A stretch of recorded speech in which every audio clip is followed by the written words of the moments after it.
welcome all. Ready to do the people's business.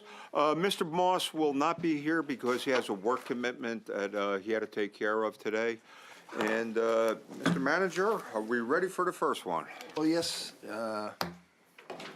Honorable Mayor, members of council, I thought we ought to engage in a discussion with regards to some of the recommendations that are emerging from the Dewberry study, and one of those has been the freeboard requirement and changes. And Ms. Henley, you had asked that we bring some of these things, start rolling forward with the conversation necessary to understand all the parameters. And so I asked our zoning administrator, Mr. Kevin Kemp, to prepare a paper for you to think about during the weekend. And Kevin's team is here today to present some thinking. And so, Kevin, why don't you lead us out? Thank you, Mr. Hanson. Mayor and members of council, you introduced that beautifully.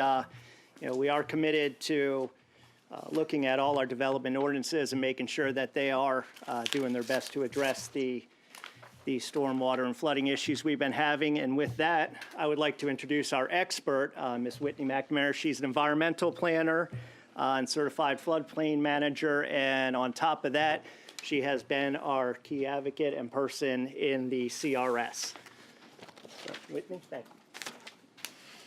Well, good afternoon, everyone. I'm hoping today to give you a brief overview of where we are right now with our floodplain ordinance, how we enforce it, where it actually applies, some of the things that we'd like to do moving forward, and some things we know coming down the pipeline from changes to the building code, as well as some of the pieces from the Dewberry study and some of the other studies we're doing, and what those options could be laid out moving forward.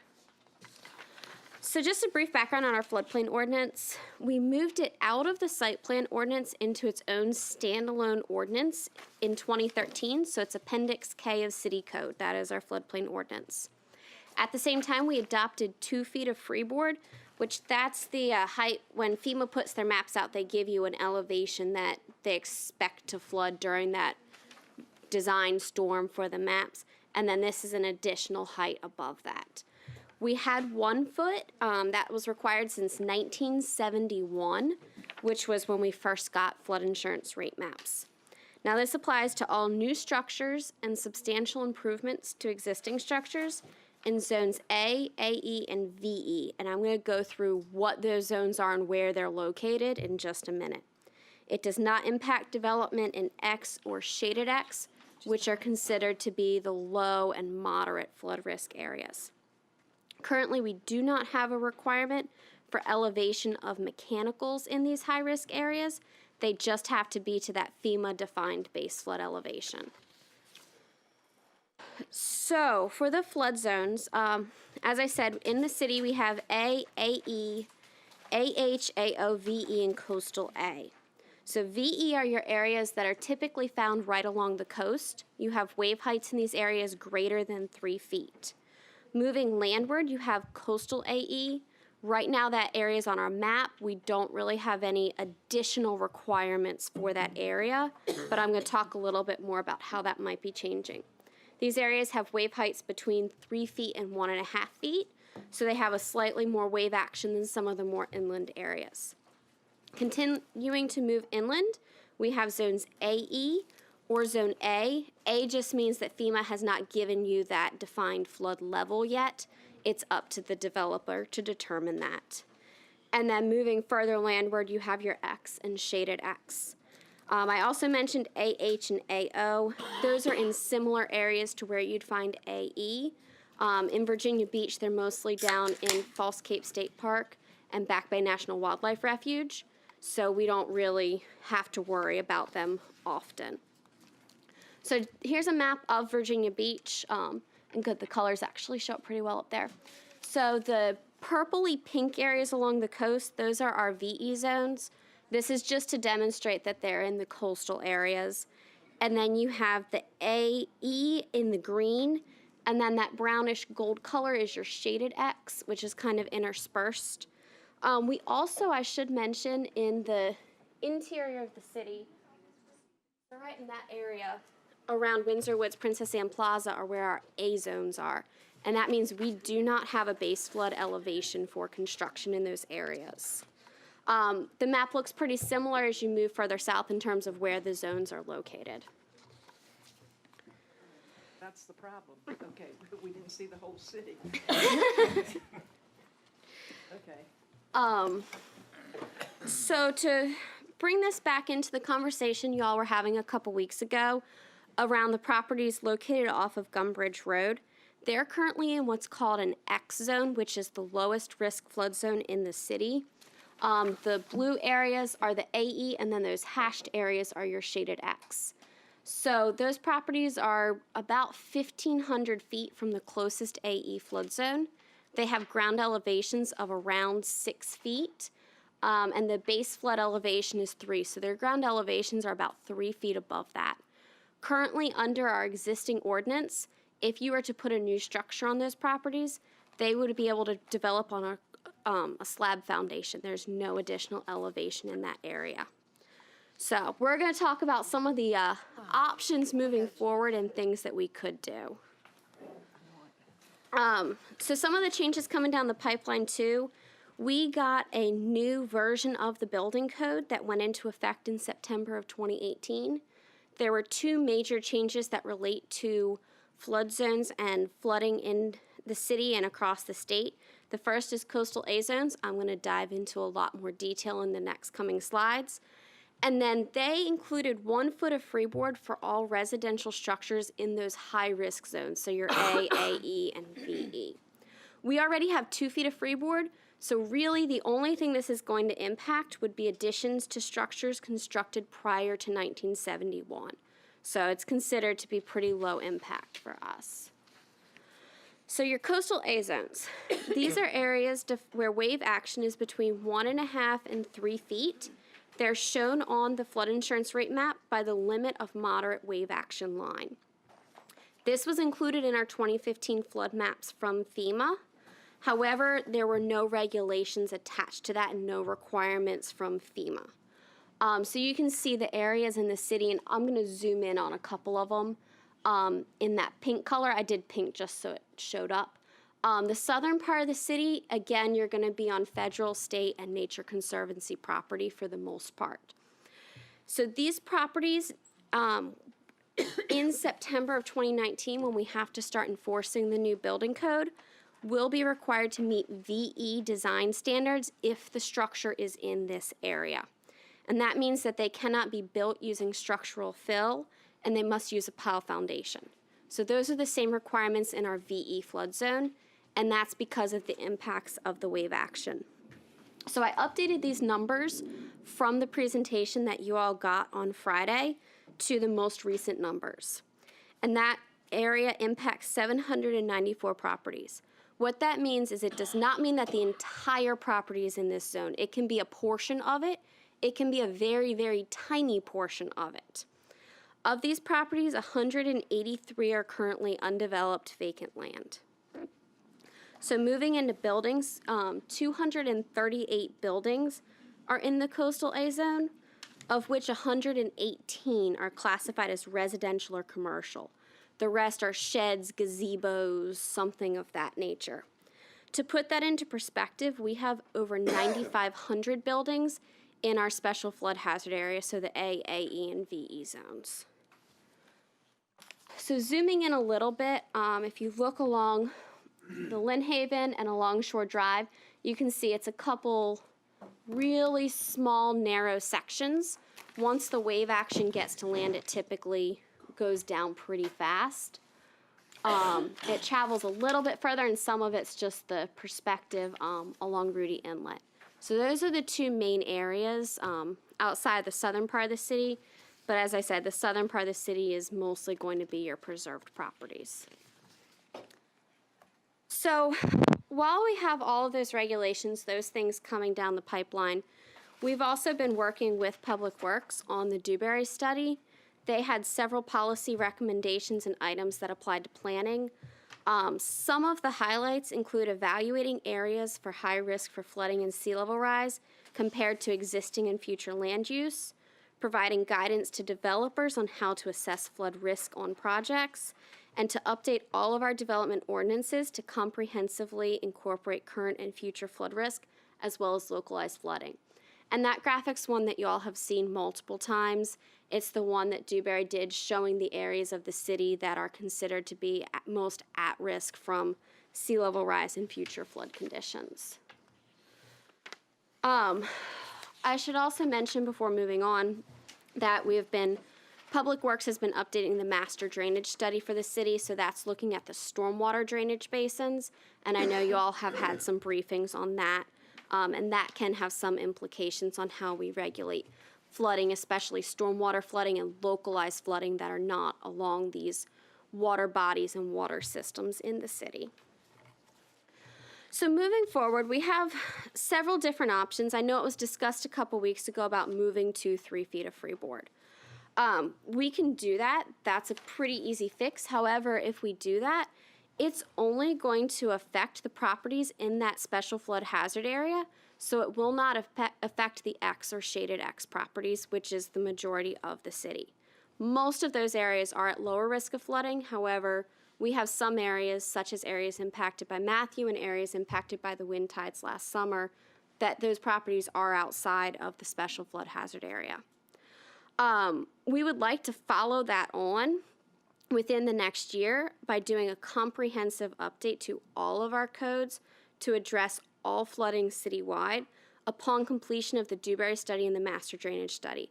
But we need the data in those studies to be complete to be able to effectively update everything. So the second option would be to wait until we have those studies to recommend the changes. We can then use the data identified in those studies to set first floor elevations citywide for new construction and improvements to construction.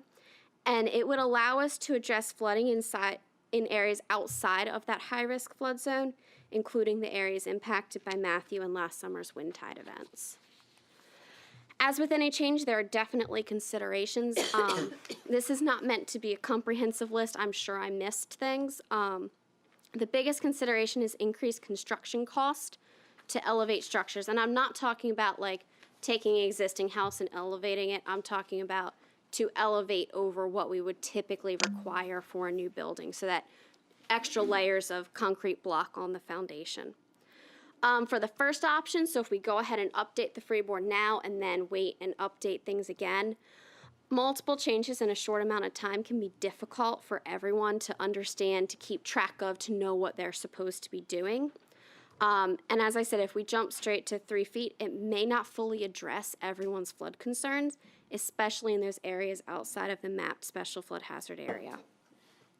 If we go with option 2, which is waiting for the studies to be complete before revising and doing a more comprehensive update, you should be aware that unless we submit the data to FEMA and get our flood insurance rate maps changed, savings on flood insurance would only be recognized by property owners in the current mapped special flood hazard area. The properties that are outside of that area are already eligible for a much cheaper policy called a preferred risk policy, and they're not on an elevation-based policy, so requiring them to elevate will protect them from flood risk. It just won't change their flood insurance rate. As we go through this, stakeholder involvement is going to be extremely important. We want to make sure everyone in the public knows what's going on, what to expect, how this will impact them, especially if we're making comprehensive sweeping changes to our ordinances. We would like to work with the communications office to provide multiple outlets to share the changes and receive feedback.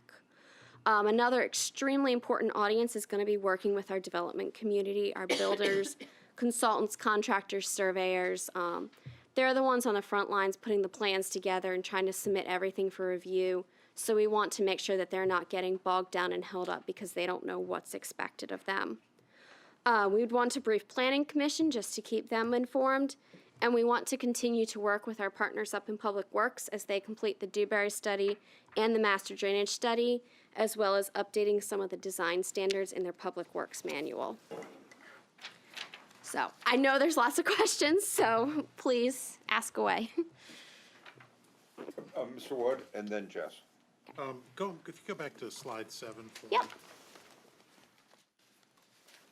You talk about 183 undeveloped properties. Yes. What is the development potential of those properties? Or is it 183 single family or? I would have to check that, and I can definitely follow up with you on that. Because I think that's an important number to know. Okay, sure.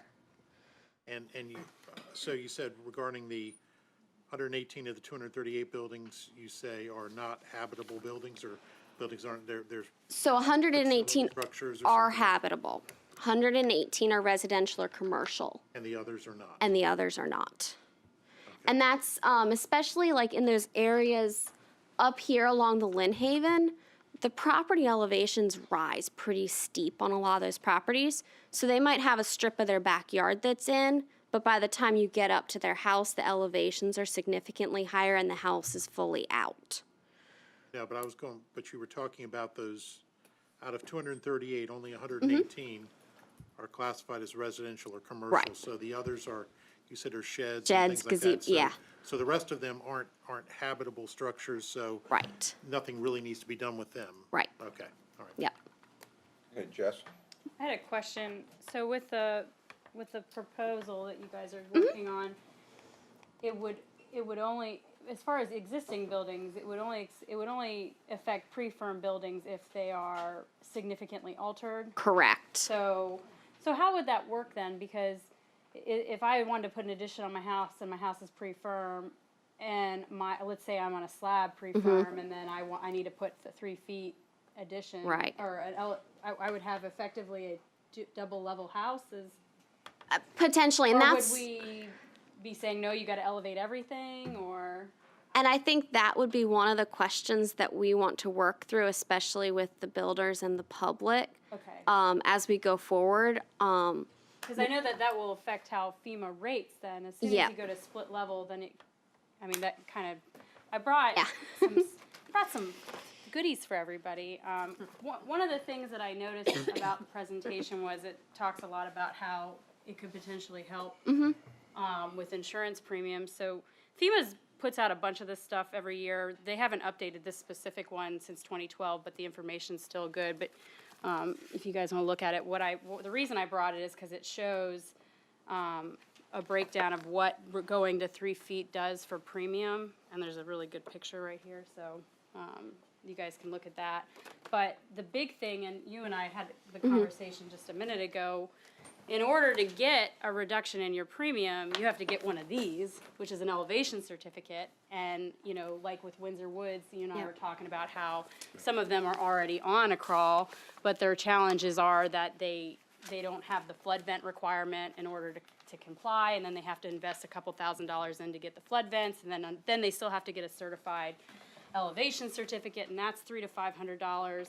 I mean, I think ultimately we probably do need to go to a 3-foot requirement because that's what FEMA is pushing. They want to see these houses. This particular pamphlet is for people building into compliance after they've had a flood, but you'll see that they're estimating premiums to be $9,500 a year for houses that are out of compliance. So that those are the things we're looking at. I don't know how we address that for houses that exist today. And that's the $1 million question. But it's going to be a big deal when we start talking about how we're going to work on homes that exist and then new construction in those areas. I mean, but it's still going to be a pretty significant investment on the homeowner. Yeah. It's more kind of just comment, but I'm curious as to how we're going to work this for houses that then go into that split level and how they, especially since everybody's question is going to be, can this save me money on my flood insurance? Yep. And that is the $1 million Yeah. question. So. Yes. Okay, Ms. Henley? Well, thanks, Jeff. It's like we have two different cities, because we've got the northern part of the city, and we've got the southern part of the city, and they're in different watersheds, and they act totally differently.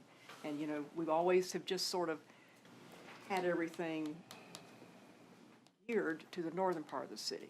But I think that folks are beginning to acknowledge that the southern part of the city is different, because it is.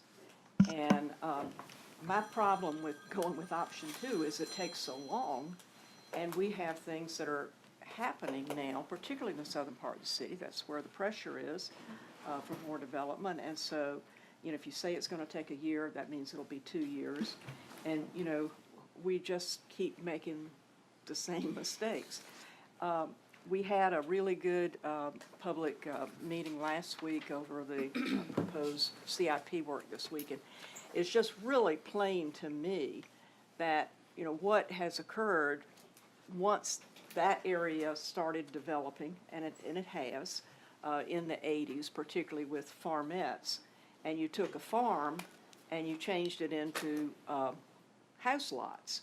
And maybe they do have 2 or 3 acres, but it's still changed the way everything worked as far as those old lead ditch situations. And as they develop one house at the time, you don't get that overall drainage plan that you get if it's, you know, a whole project at the same time. It's one at a time, and it doesn't really connect to what that system is, since it's been sort of a one at a time kind of thing.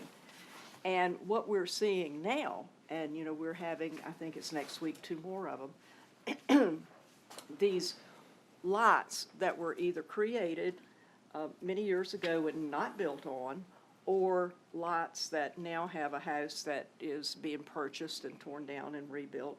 But those are lots that we wouldn't create today. They just wouldn't meet our standards today. But that's the building that we're getting down there now. And you can say that it's not, the map says it's not going to flood, but I can tell you, everybody looks at you and says, well, mine does.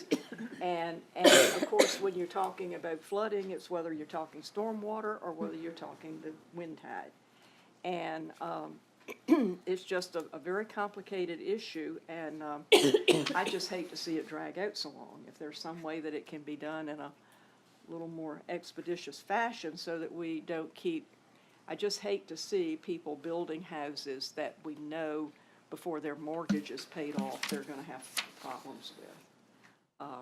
And you know, when you've got poorly drained soil, high water table, flat, and all of those factions, and a low elevation, because now, since, you know, we've got these new approved septic systems on 2-foot elevation kind of thing, and that's what is being built in places. I mean, it's just a bad situation waiting to happen. And, you know, when people are buying their new home and they think that we are not allowing something to be built that's going to be a problem for them, and then it turns out to be a problem, that's, you know, it comes back on the city. So it's a situation that's, and, you know, this doesn't show that map that shows all that red down in the southern part of the city. That is the area that is the most prone to problems with sea level rise in the future in the city. And it's a problem, and I just maybe I'm just impatient, but I just see everything. You know, last year at this time we were telling everybody all the Dewberry report would be in by the fall, and now it's not going to be in until this fall. And, you know, it's just that everything takes longer than we anticipate. And, you know, kind of a lot of things that we're called to make decisions on now. In the meantime, we're going to be making decisions that we pretty well know aren't going to really work well. Or at least that's the way I feel, because I know what that does. You can tell me on that map it doesn't flood, but I know what it does. Well, Whitney, Yeah. that's representing the flood insurance rate now. Correct. Right. So that's not an inundation analysis. That's our adopted flood insurance rate map that we collectively, with your approval, the city adopts that in conjunction with FEMA. Mm-hmm. It's an interesting scenario that I don't think many communities are facing, where typically someone wants to try to get themselves out of a flood zone in order to relieve themselves of the impact of the high cost associated with insurance in those zones. The community conversation it looks like that we have to have is, are we going to proactively look at properties to pull them into a zone and therefore be covered by the special hazard flood ordinances that we have. So we just want to understand that what that represents is zones where FEMA and we have agreed that there has been historic flooding and inundation based on part analysis and then part experience of actual claims. And so we have several different zones that mean different things, but this one in particular, and where our ordinances are aligned is with the flood insurance zones. Different than our inundation, different than our evacuation zones. So, you know, that's the big tough conversation we have to have, is the consideration of property owners wanting to be in to therefore have a higher requirement, or they can voluntarily do that. You know, that's what Whitney's trying to show here. Okay, Jess. I had a question. You said that we don't currently require raising equipment. Is that what I understood? Yes. With the proposal that you guys are talking about, would we be requiring HVAC and all of that to be raised to the 3 feet as well? I don't know if we've set an actual elevation yet. The biggest we do want to elevate it. To answer your first question, yes, we do want to elevate it. That is a requirement coming down the pipeline in a few years to participate in community rating system. So we are definitely going to do that. But especially with the ductwork and some of the stuff that's typically under the house, of course we want to get it up and make sure it's not flooding. But that adds like an additional foot to the first floor elevation.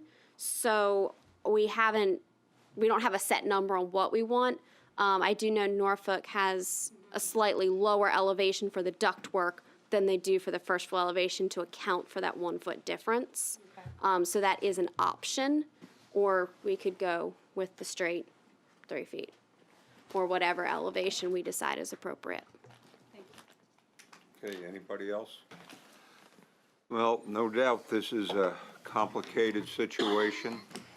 And let me just ask, it just seems, I'm really glad to see that you're going to focus on engagement, you know, with the public, the developers, and all the users and everything, because this is a complicated thing that needs a lot of things. And then it looks like you also got federal and state involvement, you know, in here too, and to make sure that everything is aligned, because I'm sure maybe some of the things here supersede, you know, what, you know, try to do. Yeah, and we do have to send any changes to our floodplain ordinance back up through the state and through FEMA for review. Yeah, but I like your move towards transparency on that and course. education. I think that's going to be essential going forward. Thank you very much. You're welcome. So if I might just, we're kind of leaving ourselves hanging in this conversation a little bit, because you're talking about zoning or elevation requirements that are outside the special flood hazard zone, and I've got a council lady who's, you know, saying she'd bet her first round of strawberries that, We already lost that. yeah, I know, God, I just don't know if it'll. Those last week. I understand, and I'm sorry to hear that, but Always look forward to those. that you've got real-world evidence that there's flooding going on in there, and so completing the drainage area analysis, where we've got a lot, and calibrating it, which means we have to go out and actually validate what our model says to actual real-world experiences to validate and substantiate what Ms. Henley's trying to tell us. At the same time, we're trying to take actions to prevent us from building things that we know that sea level rise is going to happen. The insistence by National Flood Insurance and FEMA to get it to an elevation freeboard of 3 feet is because they're acknowledging that 3 foot, that 1.5 feet, and that 3 foot scenario that's before us. My conversation with Mr. Leahy this morning was, you know, how are we going to advance that conversation of moving that into our building code requirements and making sure that, oh, by the way, it's on top of new elevations that we think are really more representative of the 100-year flood, the 100-year storm event than what we currently believe the 100-year storm event is. And so, and trying to get those numbers on the table in our discussions. We all want to have that that correct answer.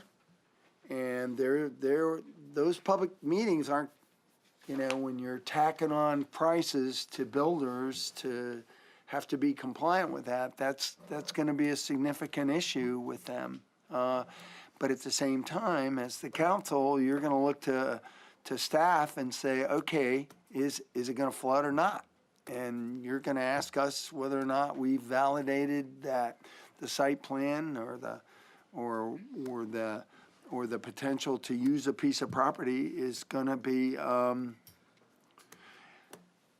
safe for our residents to build in the decades to come.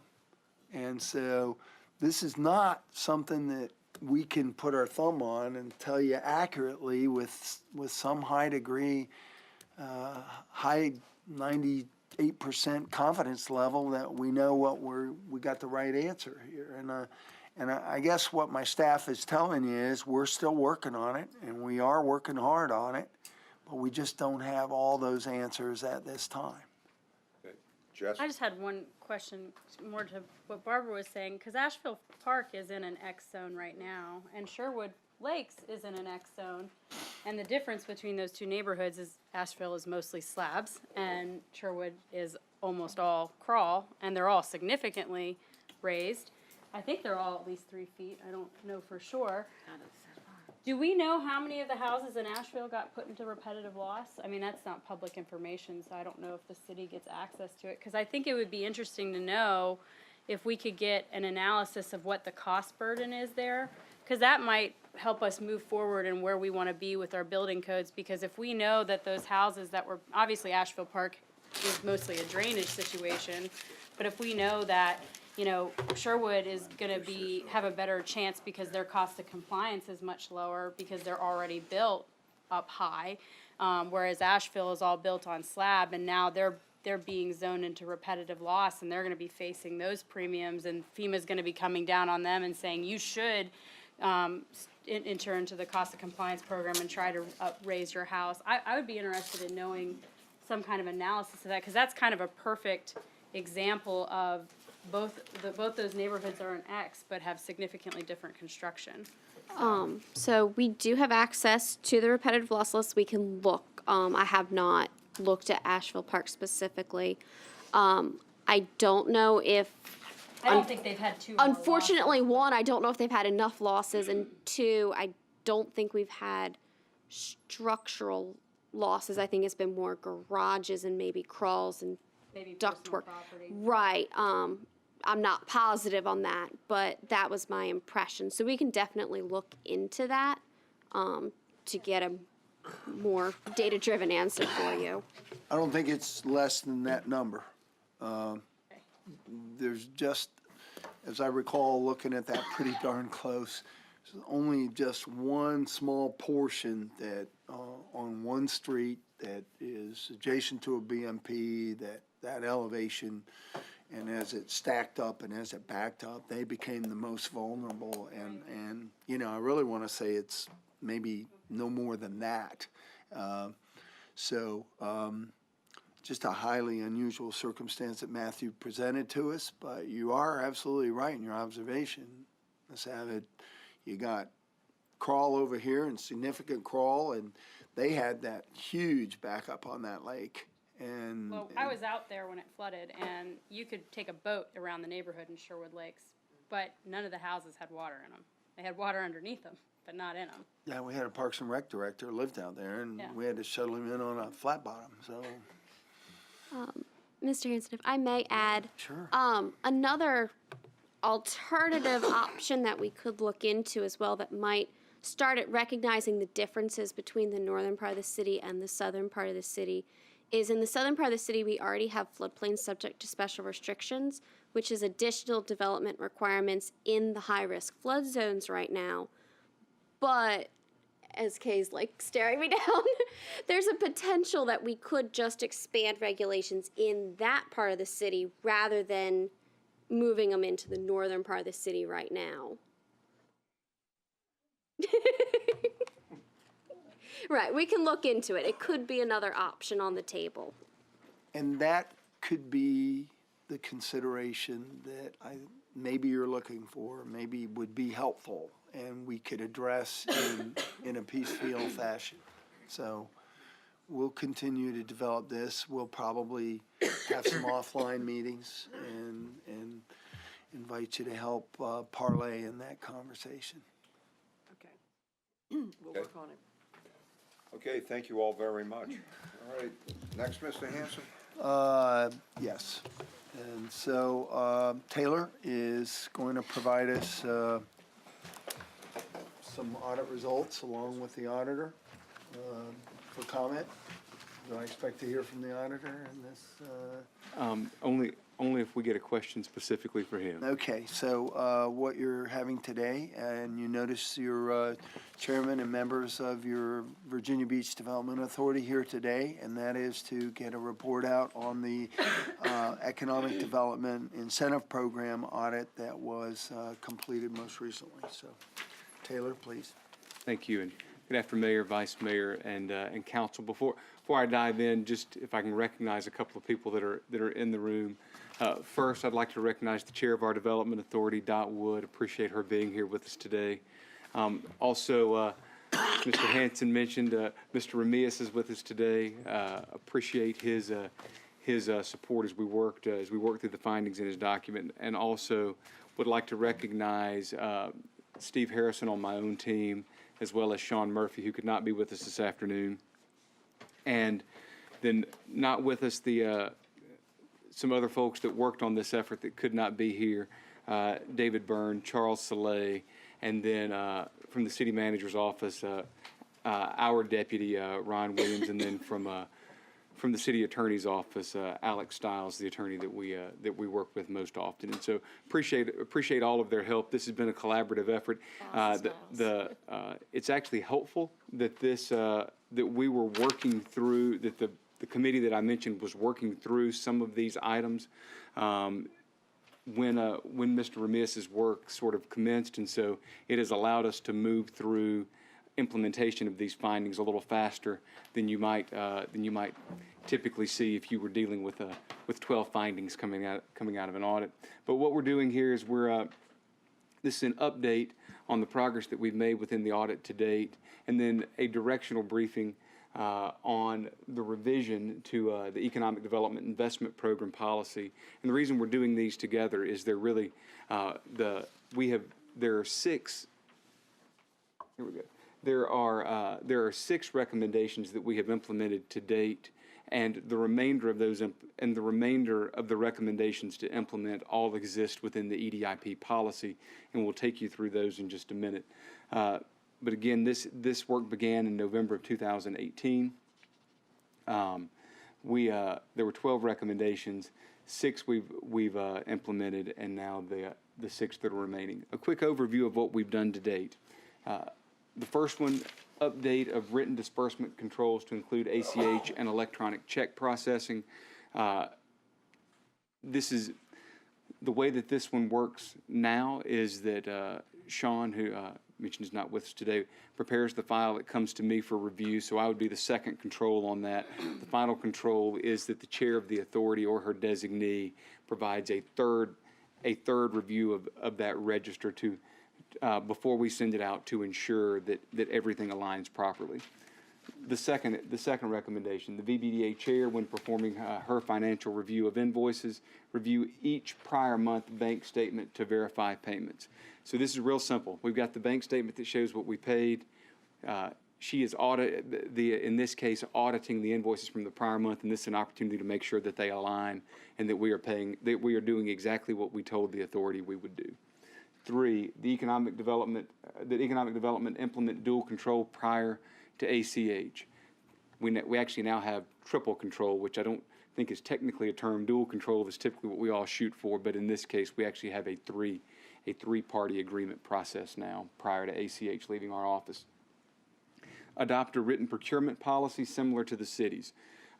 A little nuance here. So the Development Authority was operating under the Virginia Public Procurement Act already, but the Procurement Act requires that a locality, or in our case, the authority, adopt small purchase procedures. Otherwise, you have to do the full formal procurement for everything, for every transaction that you would take on. What we've done here is we have basically mirrored the city's small procurement procedure. I had some hand with Mr. Harmeyer in pulling those together when I got here 3.5 years ago, so we feel pretty good about them. We know them well, but this establishes small procurement procedures for the authority. 8.1, develop a plan to be able to publicly broadcast VBDA meetings. That happened for the first time last month. We had a public speaker, and we are working with, under the city manager's direction, we are working with Julie Hill in communications to continue to improve that, but we can tell you that we are now broadcasting development authority meetings. 9.1, that the accountant. Keller, just got a Oh, question. yes. For your speaker, is there a written speaker policy now? So, no. Admittedly, going to be one? there will be, yes. I mean, the reality, I understand there's this is all very sudden, but. This last month was just really an opportunity to see if we could do it. The decision around how public speakers would be handled was something we just didn't get written down prior to that meeting happening. But yes, before the authority meets again, we will have a written policy to sort of determine how that will be. Great. Thank you. 9.1, the Virginia Beach Development Authority accountant worked with the city comptroller to promptly return $131,445 to the city for closed or inactive CIP projects. Let me add a little context to this. So, I can't tell you definitively how old these CIP projects were. I can tell you that the VBDA accountant has been with us for 10 years, and they were on the book as closed when he got here. So this is not a current expenditure. These have been sitting out there for at least a decade, and we can tell you that this work has now been done, and that money is set to come back to the city. But it's important to note these are not current CIPs that we are managing. One, for example, was the bridge over Virginia Beach Boulevard connecting to Pembroke. So we know that's been off the books for many years. That's how old the money is. Sure. But as there's a transfer of funds, we wanted to be sure that we were clear from the beginning that these go back a long way. One thing that I noticed that I missed, so I don't mind telling you, this started with this presentation's, the first cut of it was over 30 slides long, and we have condensed it. I over-condensed, and we lost recommendation 5.1 and 5.2, which basically require, in the event that I present something that is approved and then we choose not to approve, this says the commissioners should revote to approve the award at a revised level by which the Director of Economic Development is recommending. So this has been implemented as well. And then also 5.2 asks us to increase the consistency and clarity regarding the performance criteria in the EDIP application and then the presentations and awards that follow that. And so this is something else that I should mention. We, over the last two meetings, the last two Development Authority meetings, we have brought the staff presentations. I would tell you that we are 80% there as it relates to having a consistent format for how these will look going forward. And I anticipate that by the March meeting, we will have a fully consistent template for the presentations of EDIP requests to the Development Authority. So we can tell you that this is done as well. Now, the history of EDIP. So why did we do this? It's important to note, as this dates back to 1994, we thought a little refresher might be necessary. It's to enhance the ability of VBDA to curate economic development by inducing new businesses to locate here and then existing businesses to remain and or expand here. Again, dates back to 1994. EDIP funds are generated through the cigarette tax, which, as you have heard us say before, is a dwindling source of revenue. EDIP awards are approved by the Development Authority based on the director's recommendation. EDIP requires job creation and or retention or new capital investment. And so just wanted to give you a brief overview of the formula for Part A. Part A is where the vast majority of these applications come. And so Part A, the capital investment requirement for every $1 in EDIP funds requested, there must be at least $25 in capital investment from the business that is making the application. For the jobs portion of Part A, there is a $1,000 EDIP available for at least one new job excluding benefits, and then that steps up based on what the job pays. Now, the question we often get is, where does this come from? This is a straight lift from the Commonwealth. So it's important that oftentimes our EDIPs are matching grant applications against, to go with a larger investment at the Commonwealth level. And so we structure these as closely as we possibly can to the thresholds that the Commonwealth uses, so that we know that our local businesses that are applying at both places will qualify at the Commonwealth level. If Julie were in here, I would get a sort of a hard look for as many words as are on these next slides, so I will apologize. But given the importance of that we're talking about an audit, we felt it was necessary to show you the actual language and not just deal with bullets here. The first finding related to EDIP that we're hoping to resolve with this revision is that the recommendation that economic development adhere to EDIP policy and procedures, that the EDIP award resolutions basically remit grant awards only after criteria are met specifically by the requirements of the investment. And so in the existing policy, the director had some discretion to advance the award ahead of performance. One of the biggest changes in this document is that we have removed that discretion. And so the way that this works now is all of these, all awards under EDIP going forward will be performance-based, which is important.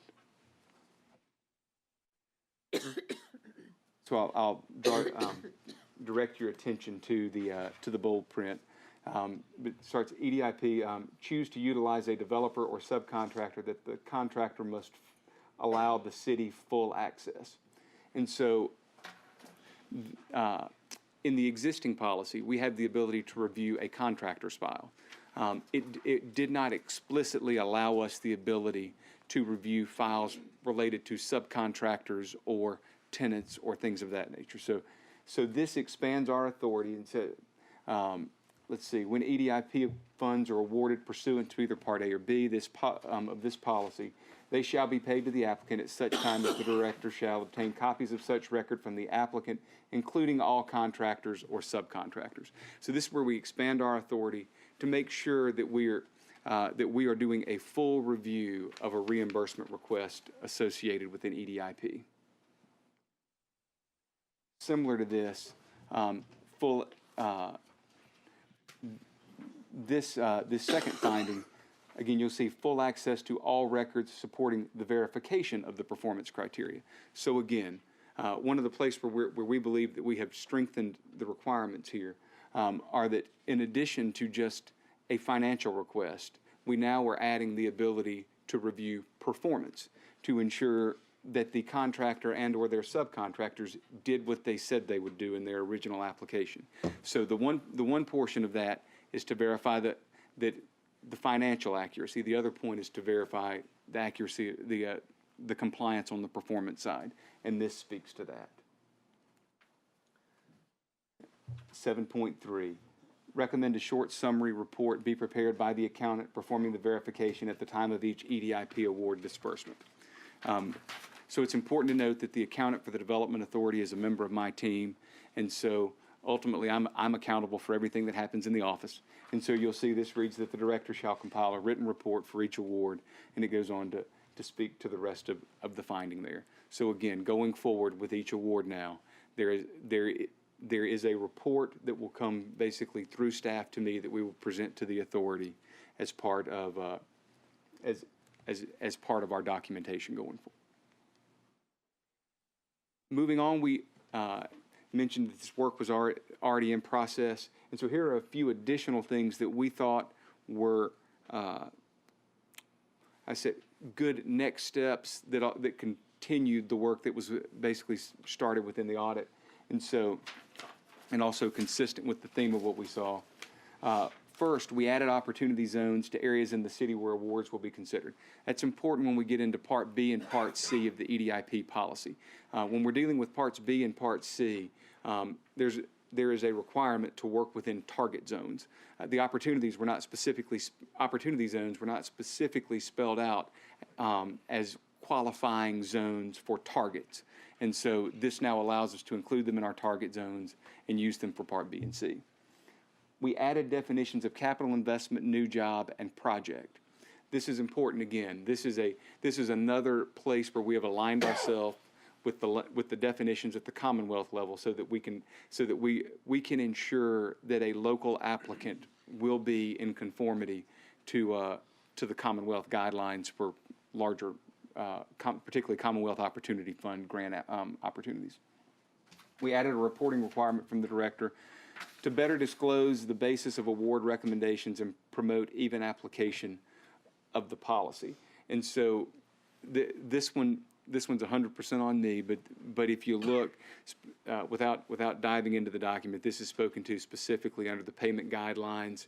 And it'll be page 20 of the red line 3, Roman numeral 1, and then it's A, B, and C, speaks specifically to increased reporting requirements for me to ensure that there's consistent application of the policy across all applicants. We've added sunset and clawback provisions in that same area. And what does that mean? Again, now that we're in a better place to ensure performance and to ensure that we are in performance based on price and then on actually what they said they would do. This gives us greater authority to demand that an applicant return funds to us in the event that they do not perform. We hope we never have to do this, but the reality is, at some point, we will have one that will underperform. And so this is particularly helpful in the event that we make an EDIP award for equipment that can be easily moved out of Virginia Beach. So let's say someone made a Part A application, and that application was to purchase tools and equipment. As you know, one of the great benefits that we have is we don't tax machinery and equipment here in Virginia Beach. And so the one thing that we have is that the one benefit to the city here is that if we can say that piece of equipment will be in our city and someone operating it, using it to generate income and to make a living here. In the event that equipment leaves our community, we lose that. And so this gives us the ability to establish a window of time in which that equipment has to stay in our community, has to be used by people that live and work right here in Virginia Beach. So this is a nice addition. The sunset establishes a firm end date to all 3 levels, or all 3 parts of EDIP. So for Part A, it's 36 months. For Parts B and C, it's 48 months. EDIP is, we've added that the language to specifically state that EDIP is discretionary. It is not an entitlement. So this is one of the things we talk about. EDIP stands for Economic Development Investment Program. It's an investment. Investments have returns. And so for that reason, they have to be evaluated. We have to understand the financial return to the city, which means if the return's not there, we've got to be willing to say no. And so we felt it was important to speak specifically to the fact that these are not entitlements, that these are investments into local businesses. And then finally, we'll say that EDIP grants are available for new locations and expansions, as well as retaining existing business. This is very important. We particularly the new location and expansion. If you look at the original policy, we talked about bringing businesses to Virginia Beach and retaining existing businesses, and that is a big part of what we do. But of equal importance is helping the businesses that are here and thriving expand and grow. And so this language speaks to our intent to to basically focus on those businesses that are located here and that are growing and expanding here, and hopefully expanding out of our market to become an importer of capital into our market. And so we thought, again, we think this was great language to add to speak to our intent with EDIP in this area. Our next step is we would like to come back to you on March 19th and request approval of this updated policy. The Development Authority has already approved this policy, and we appreciate the action that they took on it. I am happy to take any questions. Any questions? Jess? So for on slide 4, the EDIP grants, one of the things that the audit mentioned was there being situations of where people were, or where a particular person or business had counted existing business property in with the grant. Do we don't, I'm assuming, I didn't really see it in the audit, but we're not having that problem with them counting the jobs that they have existing as a part of this process to get. So they can count existing jobs, or they cannot? In the event of retention, so in the event that a business was considering leaving Virginia Beach, Okay. and we felt that it was important to retain them here, the policy does give us the authority to contribute to retain that business. Now, go ahead. And it has to be specifically noted. So we would have to have a specific finding by the authority that you were risking losing these jobs. That's right. Okay. And that is not our primary use, but it is a use that is not just contemplated in this policy. It has been contemplated since 1994. Okay. But yes, in the event that we feel that a business, that there are enough jobs to retain a business in Virginia Beach, the policy gives us the ability to do that. So, but with the proposal that council, this is a different question, sorry. Oh, sure. With the proposal that'll be coming before us, though, the big takeaway is that these grants will only be given after they have completed their requirements. So yes, we are moving to a requirement for performance-based awards. Now, in the event that we were talking about retaining a business, the performance would be that they committed to stay here for the certain period of time that was specified in that grant agreement, more or less. I mean, and this is where we've never had this one, and it's a brand new policy. So what I would tell you is the way that this would likely play out based on how this policy is written is we have given me the authority to spell out what a clawback provision would look like under a retention agreement. And so what we would likely do then is we would specify a time in which we would try to negotiate a time in which that business would have to retain here to receive that award. Okay. And the performance could be prorated or partial. And that's right. And so and the clawback would speak to our ability to reclaim that, or basically have them pay back that award in the event that they left earlier. But the award can Oh. be partial. That's right. The award can be paid out over time as well. So how will this affect existing awards? Okay. It shouldn't. It So, shouldn't. But will they fall under these new guidelines, or do they have different, they'll keep them? They'll track under the guidance that was in place when they were approved. But that's not to say that. So a big part of what we're doing here is we're tweaking forms for reimbursement that will help us. It's not to say that we couldn't ask them to use the new form, but they were approved under the old policy. I appreciate it. I thought the report and the audit was really insightful, and I appreciate your work and everybody's work. Thank you. Louis? Sometimes businesses are sold, Yes, sir. and in that case, have you got something in your contract or in your agreement that would prevent the buyer from out of town taking the assets and taking them to another location out of town? So we have not had that historically. However, citing that new section, and let me see if I can find it quickly without bogging us down too much.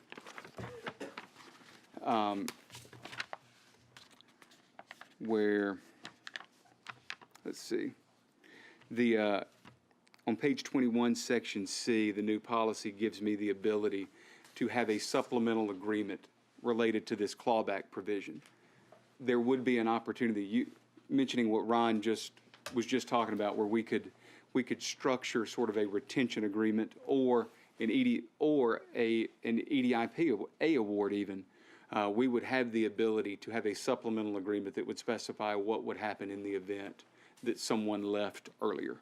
Or that a business was bought and taken out of the market while there was an active EDIP in place. That is something that can be contemplated under the new policy, although under the prior policy that was not specifically spoken to. That's fine. Yes, sir. Yes, sir. Anybody else?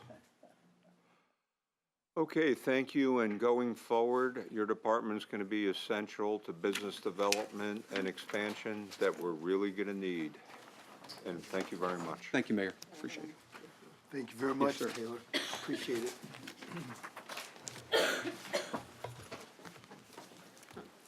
So Mayor, members of council, proceeding? Yes. All right. We've got two enterprise funds coming through the door this for our remaining hour.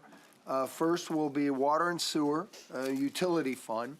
And one of the cardinal rules for enterprise funds is they've got to be self-sufficient and do not get underwritten by the general fund. And so to begin this, we've got Bob Montague, our Director of Public Utilities, to talk about water and sewer, two separate, but in many aspects are combined enterprise funds. All right, we're also going to be taking this opportunity to present to you our operating budget as well. Before getting started, I want to take a couple of minutes to introduce some staff who are here with me this afternoon, starting with my executive assistant who's hiding behind the computer. Over there is Marilyn Crane. Our business manager is here as well, Meredith Kellum. And you may remember from last week, Steve Motley's our engineering manager who presented the utility CIP last week. So thank you, Mayor Dyer, Vice Mayor Wood, members of council. I'm pleased to be here today to talk about public utilities, the enterprise fund, and to present our operating budget for fiscal year 20. We'll start off by moving to our mission. Public utilities is the department responsible for delivering water and sewer collection services to the citizens of Virginia Beach. And simply put, our mission is providing services of the highest quality at the lowest practical cost. And we'll start off with a few operational highlights. First of all, public utilities is a bit different from other departments where we operate as a self-funded enterprise, meaning all of our expenses are covered from revenues that we generate from billing our customers as opposed to being supported by the general fund. Over the decades, the Water and Sewer Enterprise Fund has been very well managed, and we enjoy a AAA bond rating. We're also in full compliance with all regulatory requirements, delivering clean drinking water that far exceeds all quality standards, and we provide safe and reliable sewer collection services that help ensure public health and safety, as well as a high quality of life for our citizens. So what exactly goes into providing these services? Well, in any given fiscal year, I'll give you some representative examples here. Starting with testing more than 7,300 water quality samples throughout our water distribution system. Mailing or emailing for our e-bill customers over 1.5 million city services billing statements. Responding to over 3,000 calls for sewer stoppages, and usually responding in less than an hour of the time we receive the call from a customer. And we also answer 126,000 customer inquiries. It's a combination of phone calls and email inquiries from our customers for questions about their service or bills. And providing those services, this next chart shows you how we're organized. Traditionally in public utilities, we've had three primary divisions, including operations, business, and our engineering divisions. However, over the years, we've seen a constant and significant growth in our use of technologies in providing these services. And this growth in technology is requiring a more focused approach to planning, training, and end-user support. This proposed budget addresses these growing needs with the creation of a new technical services division. And this division consolidates existing resources from our 3 major divisions into one centrally managed division, so there's no net increase in FTEs associated with this change. And the change is really geared towards ensuring consistent technology implementations and support of our really highly specialized and mission-critical technologies. We'll move on to some recent achievements of interest. And the first, ironically enough, is the implementation of a major technology system, and that's the renewal of our SCADA system. And if you're not familiar with what SCADA is, think about watching a movie like Apollo 13 and the scenes going back where the engineers are huddled around the computers trying to help the astronauts solve the problem on Apollo 13. Well, our SCADA system is our version of mission control, of supporting our mission control for our control center. It provides for the centralized collection of operational data and control of 436 utility facilities on a 24/7 basis, 365 days a year. And this initiative has been a major one. It's been a multi-year effort at a total investment of more than $30 million. This project's nearing the finish line. Of those 436 facilities that needed upgrading. We're down to our final 6 facilities that are left to convert. And next, our customers paying their city services bill online are now enjoying a recent reduction to the convenience fee that's charged by Western Union. And Western Union is the company that provides our electronic payment services.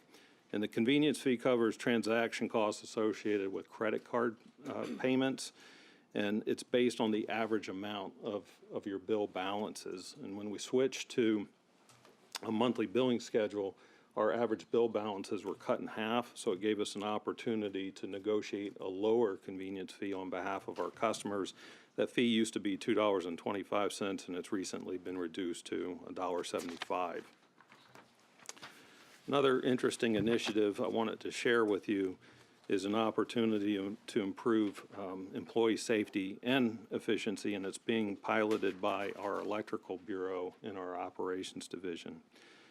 Our electricians routinely have to open and access high voltage electrical panels in our utility facilities, and in doing so, they have to wear these very heavy insulated suits that you see in the picture here for protection against arc flash.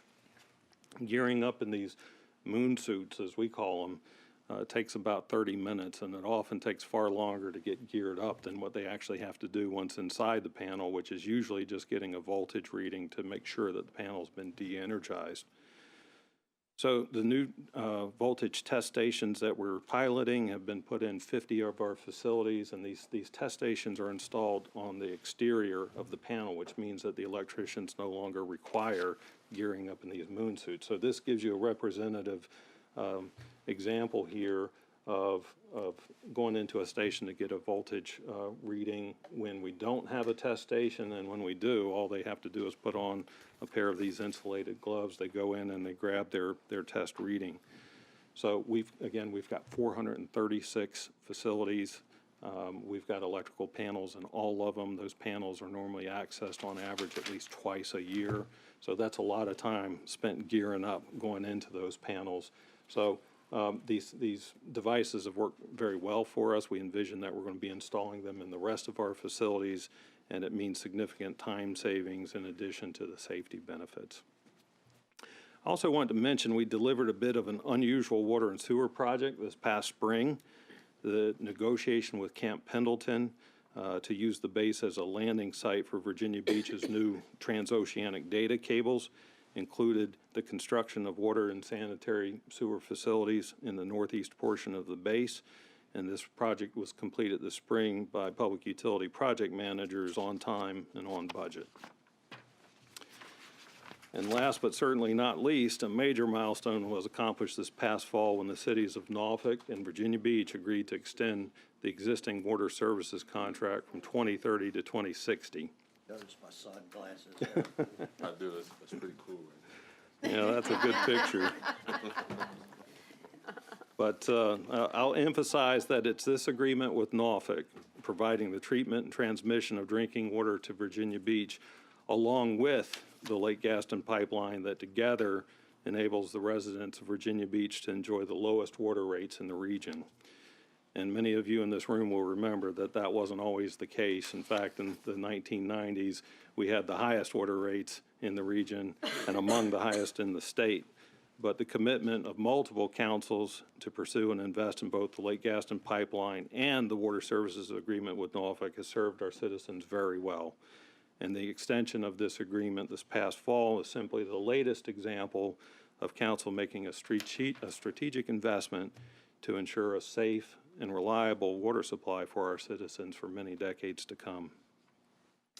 This contract extension also includes an evergreen provision, which provides for rolling one-year extensions to the contract beyond 2060, unless either party beginning in 2050 provides notice of their intent to terminate. So essentially, the net effect of this provision is that there's a 10-year notice provision before either party can terminate the agreement. So it just adds an added layer of security.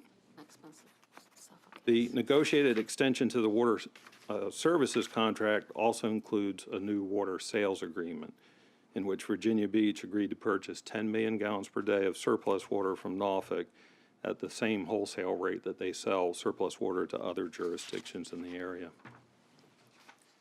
So the new water sales agreement with Norfolk took effect this past January, and the related costs are being absorbed for the remainder of the current fiscal year with no rate increase to our customers. However, the full impact of the agreement will be approximately $4.8 million in fiscal year 20 and escalates annually by the Consumer Pricing Index for inflation. To offset the cost, in our FY20 budget, we're proposing a 49-cent increase to the water rate. And for the average residential customer, this increase equates to an additional $2.45 on their monthly bill. So as you see on the slide, the water rate would increase from $4.41 per thousand gallons to $4.90 per thousand gallons, and would represent the first such increase to the water rate in 9 years. I'm happy to report that even with this rate increase, Virginia Beach would still have the lowest average residential water charge in the region, and this next chart shows you just that.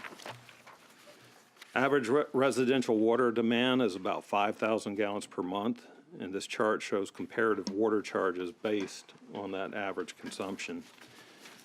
The first column shows the relative ranking of monthly water charges in the region from lowest to highest at our current water rate, and then the second column shows that we'll continue to have the lowest average water charge in the region even with the proposed rate increase. And I should mention that those charges in the second column for the other jurisdictions could be higher in fiscal year 20, depending upon if any of those jurisdictions raise their rates. So next, I wanted to share with you the FY20 operating budget for public utilities. It totals $135.2 million and represents a 2.8% increase over the current budget. And many of the year-to-year changes that you see in those individual budget units can be attributed to the shifting of resources for our new technical services division. But the shifting of resources aside, the primary driver behind that 2.8% increase is the water sales agreement with Norfolk. So here's a graphical representation of our budgeted expenditures, and this chart from year to year looks pretty similar for us. When it comes to expenditures, we have what we call the big three, and those always include personnel, which comes in at 24%, the water services contract with Norfolk, which is typically around 20%, and it is this year as well. When you add the new water sales agreement, that's 4% of our expenditures. You add those two together, and they now equate to personnel, both of them being at 24% respectively.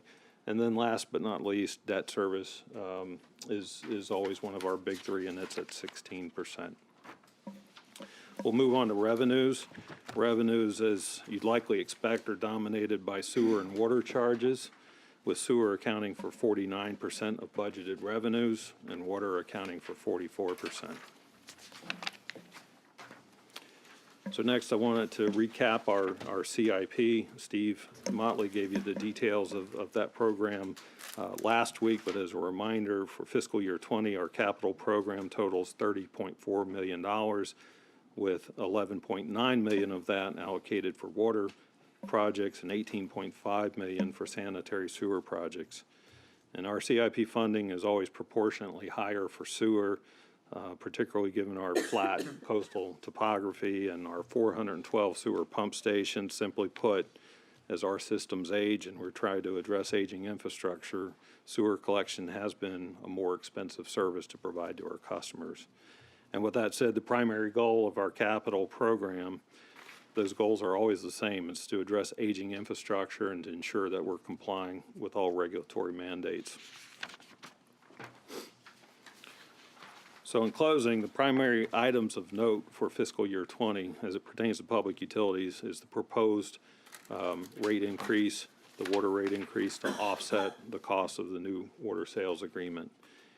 In addition, we continue to maintain a sharp focus on opportunities to improve our operational effectiveness and efficiency.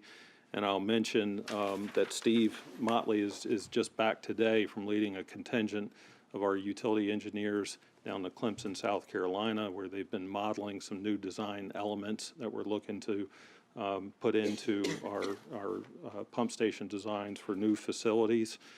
We're always looking for opportunities to drive additional efficiency into our operations, and along those lines, we're taking proactive measures to optimize our CIP planning and execution strategies.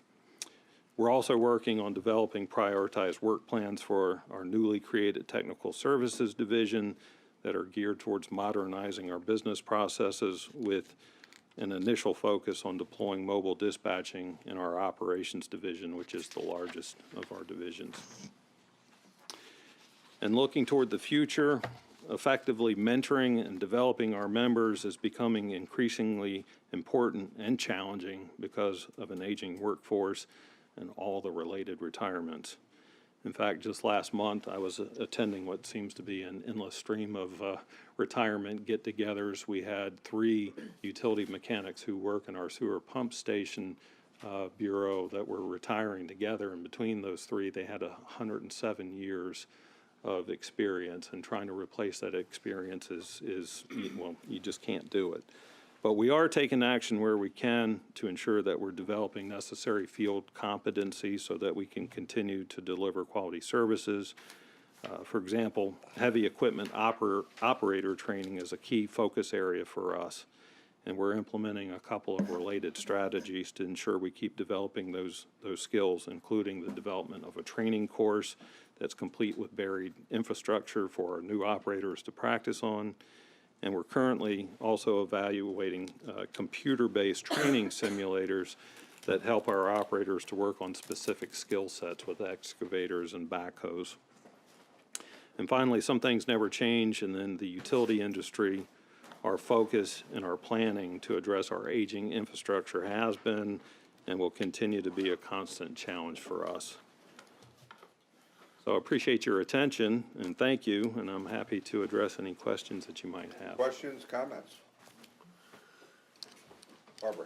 I think we just take you all for granted, because you're doing such a good job, and so much of my district doesn't have your service. One of these days, we'll probably wish they did, but y'all do a good job. And I think maybe we sometimes forget all of these employees because they are just out there doing their job, and we don't remember that they have to have a good living wage too. They don't always get that attention. And you're right, when you're hiring new people to take the place of these folks who've been there so long, you've got a real challenge. Yes, ma'am. We've got to be competitive in those salaries too. I appreciate your comments. Okay, anybody else? Thank you very much, and we really appreciate everything you and your department do. Well, thank you. Appreciate it. Thanks, Bob. Okay. Steve, see y'all.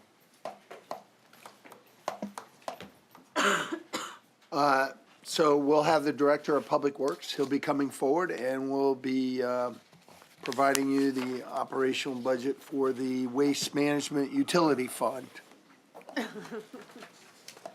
right. Mr. Mark Johnson.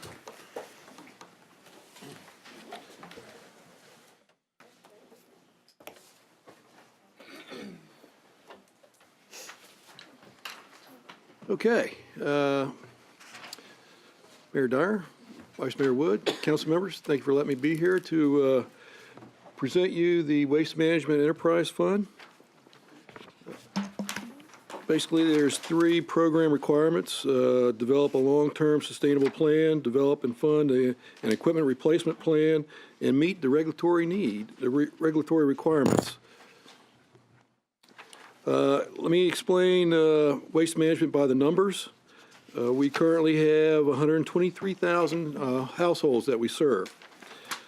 We pick up black cans year-round at a total number of 6.43 million cans a year. That collects 136,000 tons of waste management debris. The collections Bureau has 125 of the 157 employees of waste management. It's a very large group.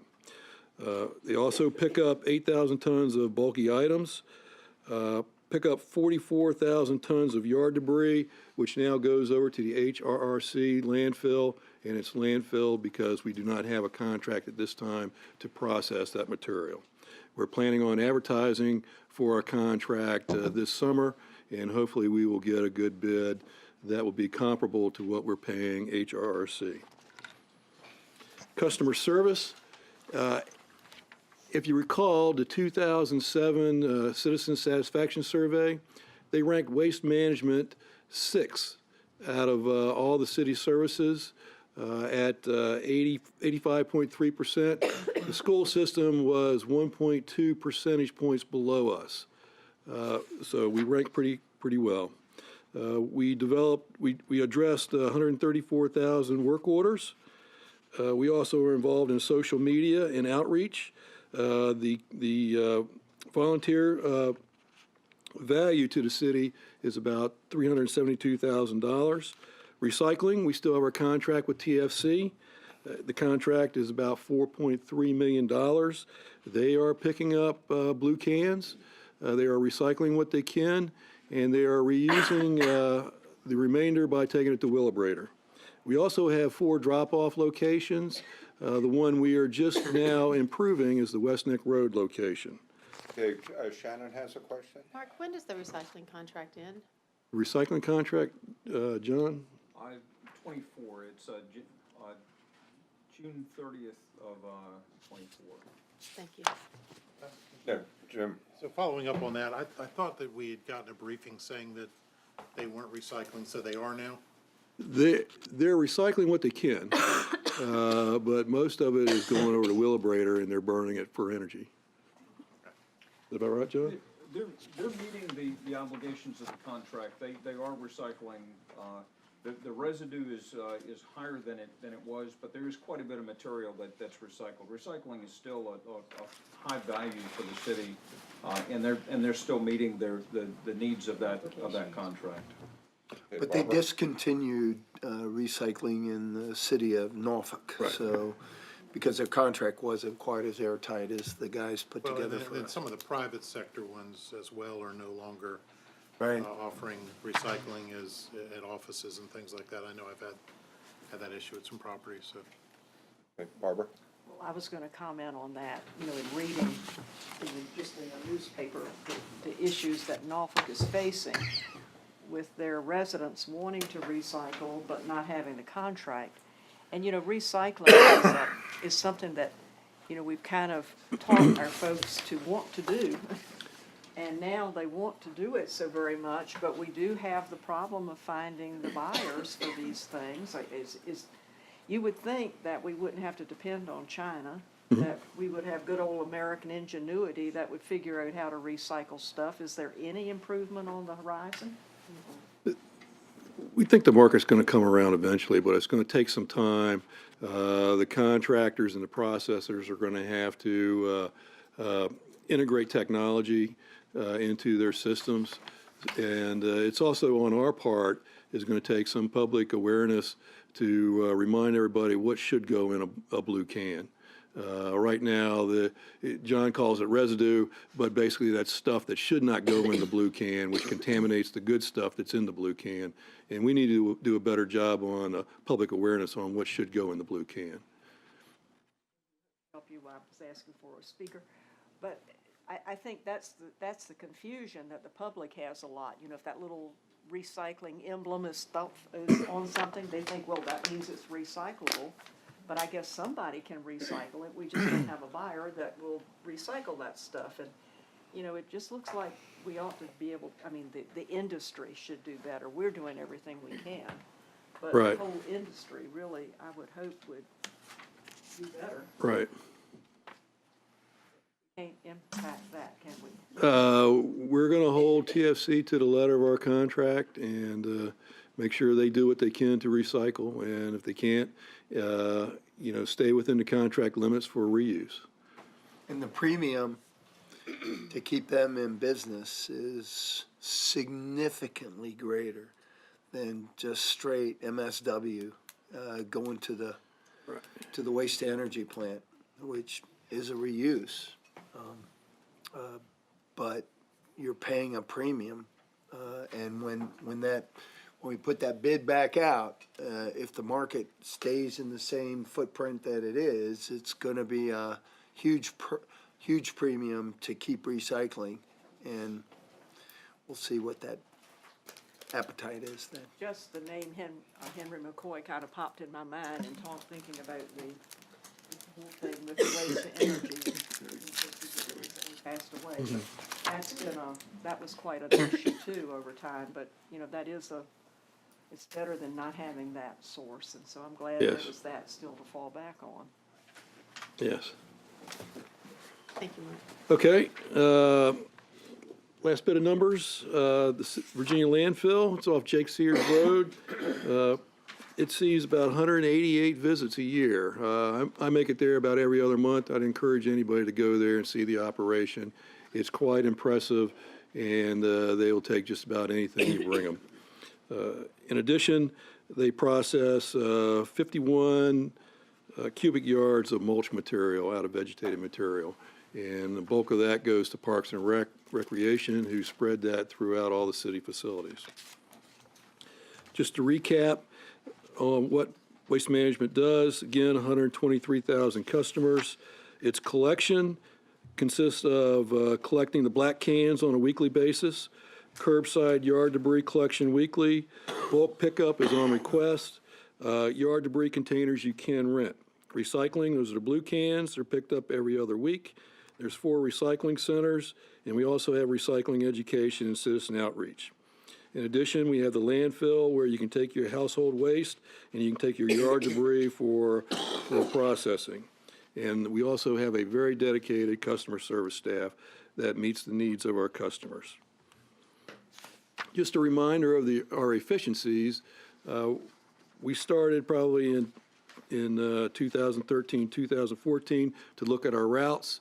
We did a route optimization study and completed optimizing the routes in 2015, where we reduced our routes from 38 to 29. Of that effort, we reduced FTEs by 11.5.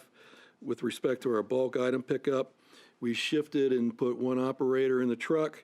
That reduced 6 FTEs in 2017.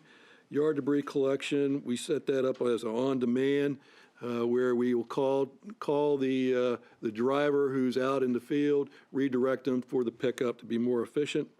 We also started the waste debris, the yard debris contract, which now we're taking debris over to HRRC. We increased our efficiency by changing 3 full-time FTEs to part-time so that we can focus on when we needed those resources. So in total, since 2009, we reduced the FTE count of Waste Management by 29.5 FTEs. Okay. If I could, just another reminder of what it used to be before we had black cans. Yeah. And this department has also made just so many improvements over the years for the black cans, and that was a big deal when we started that. I mean, that took a lot of courage to be the first in the area to do the black cans. But they used to have a lot of injuries of our employees picking up those cans and throwing them on the trucks and so forth. So I'm assuming that's not a problem anymore. Anything that's great. Actually, I think this year our risk management numbers went down a little bit. So we are improving, along with what I didn't talk about is the drive cam program. We've got cameras in the cab. There's training for all the drivers every morning to remind them to be safe, take care, watch how they perform their work so they don't injure themselves, and that's showing benefits also. Okay, this year's budget, FY19 funding. I want to show this because this time last year we were in the FY18 budget, which was $40 million, but it was supported by $5.7 million of the general fund.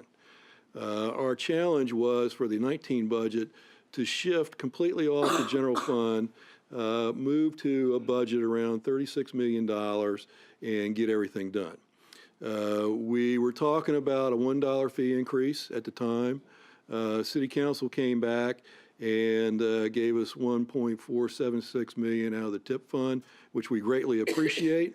It helped us get through the year, but we need to figure out how and it's a one-time shot, so we've got to figure out how we meet this year's budget requirements plus the loss of the 1.476. So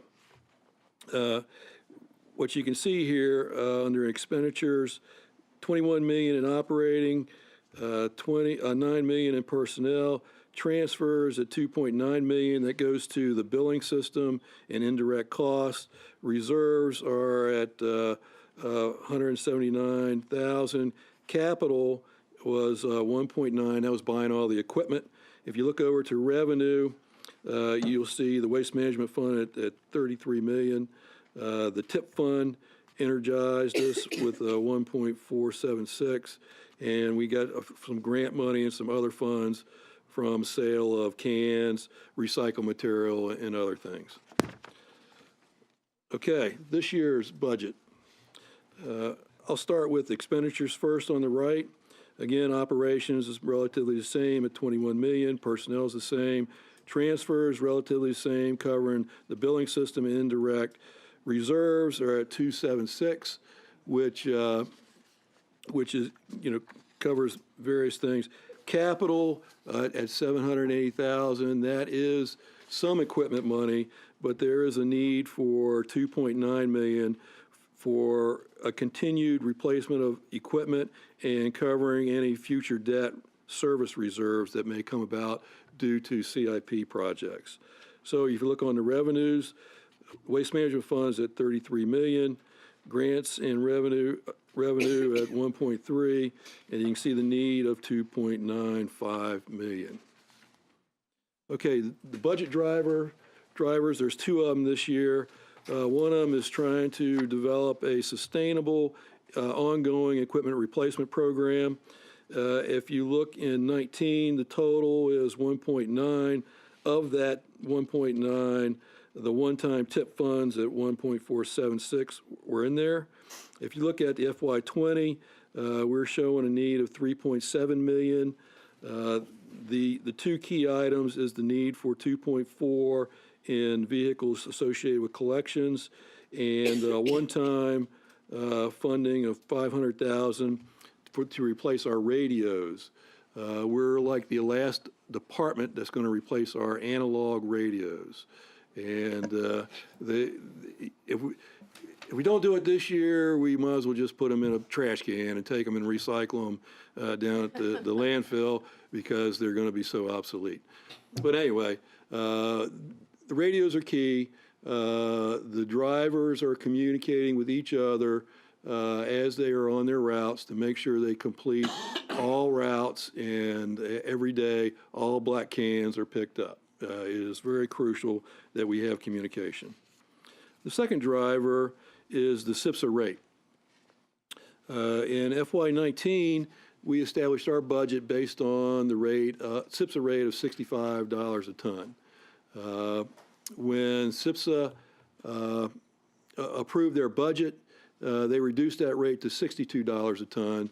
So this year, we saw a reduced cost or a savings of $432,000. This year, we've based our budget on $59 a ton because we believe SIPSA is going to bring that $62 down, and they may even bring it down to $57 a ton. If they do that, then we will see another savings this year of $288,000. And I just want to say, back in 18, when we were working on the 19 budget, it was very unclear on what SIPSA was going to do. So at one point, we were estimating that we may need a fee increase of $28 a month. Based on negotiations and how SIPSA has arrived at their tonnage, we've been able to react and stay within budget and take those savings and use them in other places in the budget. I think they realized their savings because they started requiring the bulky waste and the other things being brought to them that weren't necessarily being brought to them before. John, what do you think? That's certainly been helpful. Paying off the debt was a big part of their, that was the biggest part of the SIPSA reduction was the debt payments. But leveling out the capturing all of that waste in the charges, it has been helpful to reduce the unit cost and make it more equitable. Okay.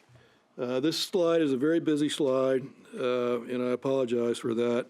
What I'm trying to do is get from the budget drivers down to what's the real need of the waste management budget. If you go down and look at the current FY19 budget, it's at $36.6 million. If you look at the need of FY20 budget, it's $38.2 million. And if you look at the variance, there's a variance there of $1.5 million. So to get to the total need, you take the variance, you still have that 1.476 in the FY19 budget, so you need to add that to your variance. So you get the total need for this year's budget at $3 million. Okay? Now, what we're proposing and we're asking is for a $2 fee increase that will generate $2.9 million. That'll go towards collection equipment, $2.4 million, which is a recurring cost. It'll go to the one-time radios of $500,000. Once we buy the radios next year, we'll take that $500,000 and we'll move it down to reserves, or being prepared to pay debt service, or put it towards equipment as needed. Now that doesn't cover the entire need. So if you look at the need of $3 million, you subtract the 2.9 from the fee increase. That leaves a small remainder of $66,000. If SIPSA drops their rate to $57 a ton, we can take some of that potential savings and cover the remainder of the need. Just a reminder again on how we stack up with our neighboring cities. Green balls are good. Virginia Beach has all green balls. Norfolk and Newport News are the next closest to us, but they are very competitive with us.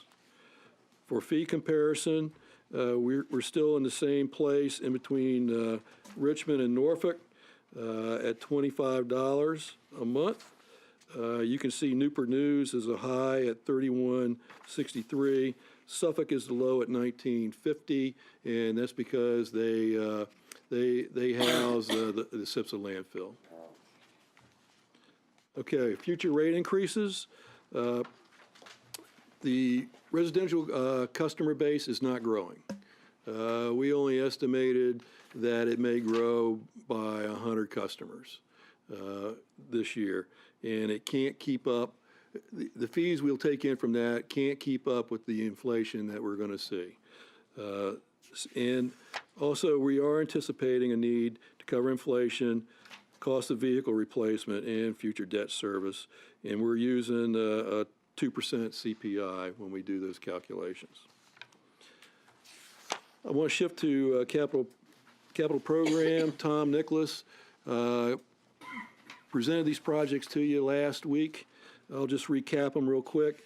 The one active waste management project is the landfill Phase 1 capping project, which will be funded in FY21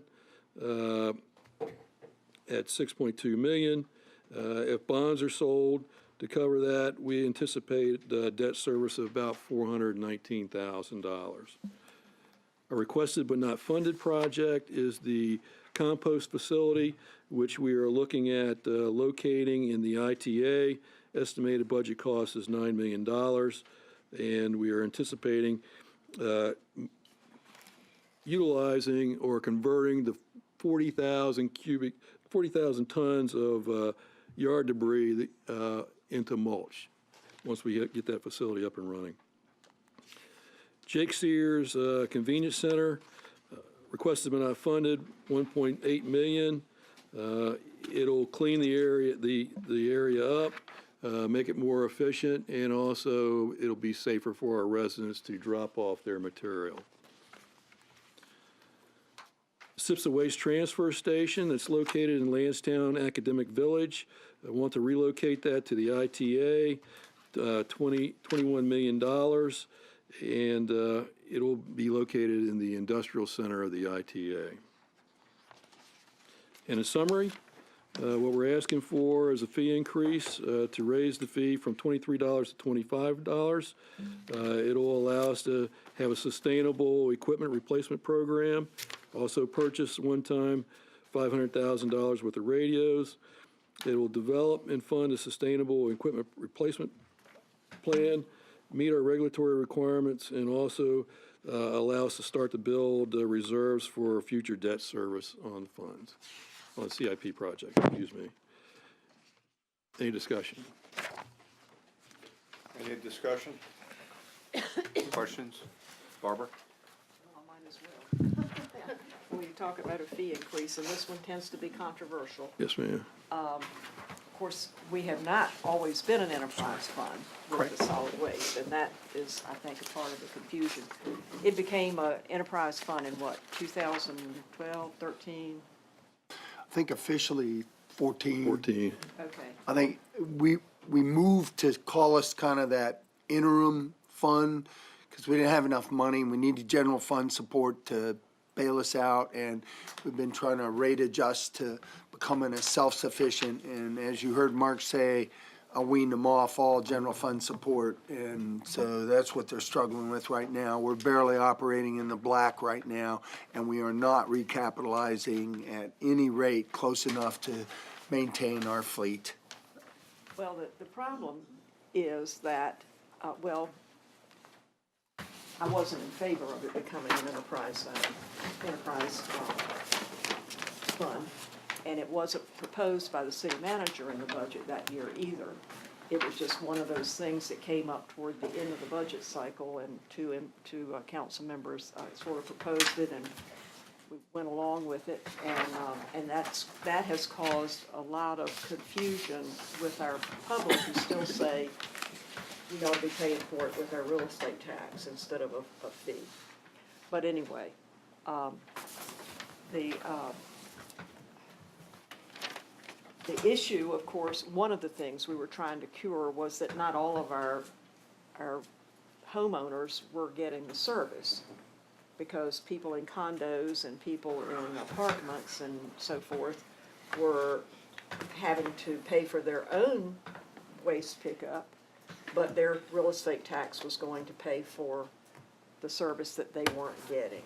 So one good thing about the enterprise fund is that it is paid for by the people who get the service, and all those people have to go out and buy their own service. They're not having to pay for it. But I can see that we've got a limited base to pay for the service, and that's causing a lot of the problem. But it's also, and I know at the time, one of the things that I was concerned about is that, you know, everybody pays the same amount, even the person who maybe doesn't put their can out but every 2 weeks because they are very careful about not generating too much waste and so forth, but they have to pay the same thing as the person who puts out 3 black cans every week and, you know, overflows all of them. And I know at the beginning, we were kind of looking to see if there was any way that we could make it a payment according to weight or whatever, but we haven't even mentioned that in the last couple of years, so I guess we've given up on that thought. I know some places do that, but I can understand it's difficult. Yeah. It's just hard to explain to people, you know, this fee, and like I say, so many people remember when it was covered by the general fund and so forth. So it's a difficult one, but if it's going to be an enterprise fund, clearly it's supposed to pay its way, and so we're really at a catch-22 because it's hard. And again, I mean, our folks do a really good job, and I know I forgot what the issue was, but I just remember the employees from the Waste Management came down to speak about whatever it was, and I think we were all so impressed with the pride that they have in the work that they do, and they're doing a great job, and I'm so glad to hear that our people appreciate it with the citizen survey, because they're doing a great job. And it's a shame that this is the place where we have so much controversy, because folks don't like paying a fee, particularly when they used to get it in their general fund, but here's where we are. And so what are we gonna do about it? If you recall, Barbara, just a couple of years ago, I asked you guys to indulge me in putting a commission together, and this council did, and we put that commission together to look at the water bill, city services bill, and so many other bills as it's lovingly called. And this group of business folks and residents and people from throughout the community looked at 20 different ways to skin the cat, so to speak, and they ended up back at square one of where we are now as the most economical, feasible way to make it happen, and equitable, exactly. I mean, they looked at everything from based upon the square footage of your impervious surfaces, and to the square footage of your home or your business, or did you rent, did you own, fee increase, no increase. I think ultimately it just went to the monthly billing versus every 2 months to make the bills more palatable on a monthly basis. But God bless their hearts, they looked at every way under the sun in which to fix this, and they really did find that this was the most equitable way that we could do it. Do we still have paperwork for that commission? We do. If I may. I assume we do, right, Tom? Okay, Louis, then Mr. Hanson. On a very positive note about waste management, during my previous life, 9 months ago, or a few months ago, Mayor, Dave Hanson, Mark, Tom Leahy, several members of the waste management hierarchy went to the plant or the base of operations over here on Holland Road at 5:30 in the morning, I might add, and to give awards to the staff, to all of the people who are working.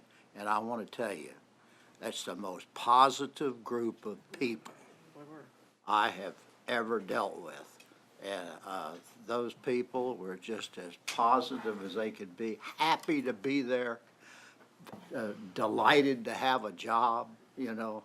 It was a real revelation, it really was. At 5:30 in the morning.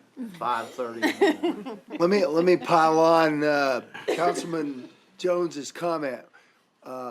John Barnes is the waste administrator, and he had worked for a year to create a safe driving program.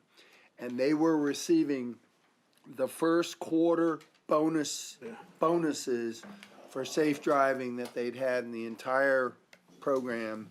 And as a result of that, we are saving hundreds of thousands of dollars on a monthly basis due to safe driving so that they can receive those quarterly bonuses. And if they can make it through a year, they get an extra annual bonus on top of it, because we all know what one of those bad accidents do with those big trucks. And they've implemented a program that has really transformed our efficiencies. You saw the number of FTEs they've reduced, the number of routes that they've reduced. We've got cameras in there. We found some folks that had sleep apnea that were driving down the road, taking naps and crazy stuff. We've gotten them the medical help that they needed to make them better. They all return safely home to their wives and their kids and their husbands. And it's a transformed environment, as Lewis talked about. It's a different vibration down there. Couldn't be more proud of this. And you know, as are the police officers that patrol our neighborhoods, these are the front lines that are wearing your crest and wearing your patches and wearing your jerseys out there in the eyes of the public every day. It's pretty amazing what they do. Rosemary? We also take it for granted for how clean our city is. It's like, my house is dirty, I really notice it's dirty. But if it's really clean, I just sort of take it for granted. And I think when we drive around, and our city it is really a beautiful, clean city. And it's because we've got such a great program, and there's a lot of pride taken, and, you know, everybody has to participate. And our city there would be dumping and a lot of other things happening if we didn't have this program, involuntary program, and it keeps our city really clean that we can all be proud of. One more comment. As we try to get our arms around this new tax law about what you're able to deduct associated with your real estate ownership, there is a transition that those real estate taxes are not going to be deductible anymore, and up to a certain limit. And I think it's going to affect those cities that still have it within that. And you'll see them take a hard look at whether or not they need to move to an enterprise fund and remove it from their general fund. So, Barbara? Well, that was gonna be my question. Are we kind of calculating where that level is? I know it's raised pretty high over, you know, now that you've got the bigger standard deduction, I guess, that not as many people are going to be itemizing, so it's not really gonna make any difference on your income tax, whether you are paying it as a fee or as a tax. So, I mean, if we could kind of calculate that, because I think that's been a big part of the concern for people, is that, well, if it's a fee, then I can't deduct it, but if it's a tax, I could. But if that's not going to make any difference, I'm not sure that it makes a difference. that's my understanding, and we'll work those numbers to get better arms around whether or not that argument still stands solid. Okay, well, thank you, but let me just say, as the former landfill baron for some 14 years, I am so, Sabrina's now inherited that esteemed title. Let me just say that what an amenity that landfill is, and so many people using it. And let me say about the friendliness from the woman that greets you at the front gate to everybody just being so accommodating right there. When you come in, they rush to help some of the elderly and everything, but it's just the spirit. And, you know, to be commended for, the corporate culture that is so positive and everything there. And then even with regard, to, the fee and everything, I think once again, what's going to be essential is public education on what it is, what the problems are, the barriers and challenges that we face and everything. So I think when we get out into the village, once the budget comes out and everything, this should be a vital part of the discussion going forward. But once again, I think there's a consensus here about, the department, the way it is, and when you think about it, the services that we take for granted sometimes, what it takes a city of 453,000 between public safety and everything, and all the essential services that people, their garbage is picked up routinely, very rarely with delays because of weather and everything. But, you know, we are indeed blessed to have a lot of the good services that we have and the people that do that. Thank you very much. Well, thank you. If I could just say something about the CIP proposed projects, because it was a big part of the discussion when we were doing the ITA plan and update and so forth. And ITA is the interfacility traffic area, and the city owns a lot of property back here now. And we looked at about 100 acres to be eventually utilized for solid waste, and in a part of the area that is very well buffered and so forth. But that's what your proposals are for these CIP projects. And this one for the composting, that's most of the site, but that would be if we have particularly if we have a storm event, right? A place to take all of that debris, and then we would have it there until we could compost it and move it someplace else. That would be a big part of that 100 acres. And then moving the transfer station from over here on Dam Neck Road, which has a much higher use and better use. But I guess if that belongs to the city and not SIPSA, so that would be the city's cost if we were ultimately to move it. It'd be the city's responsibility to move it. But I guess if we look at the value of that land and what that land could bring us in some other higher use, could provide for the funding to Yes, ma'am. do this. But there was a lot of discussion with the affected neighborhoods and so forth, you know, as a part of the ITA plan. But I think those things, we ought to really consider, you know, how we could move those things forward, and can also do them in such a fashion that they are not objectionable, and they are very green, and they are very good, and actually places that people might want to see all this stuff. So there are opportunities there, but just to let you know that has been very, very much discussed when we adopted that plan. That's the Okay. goal. Thank you. Anybody else? Thank you very much. Anything else, Mr. Hanson? Thank you. I have a Okay. comment. Please.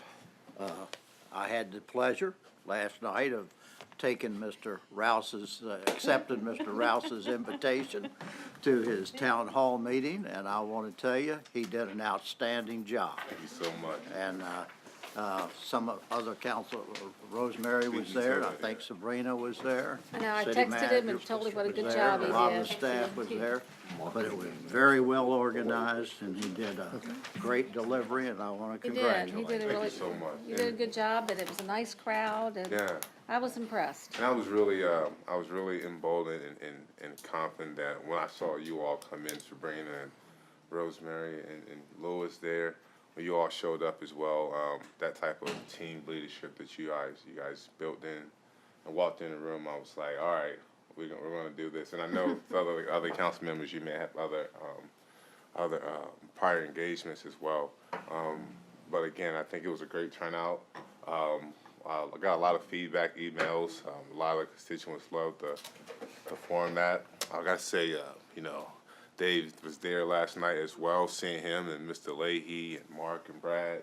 I mean, a lot of city staff showed up last night, and it would not have come together if it wasn't for Julie and Julie Hill and Gina Gaines and Mr. Clark down there.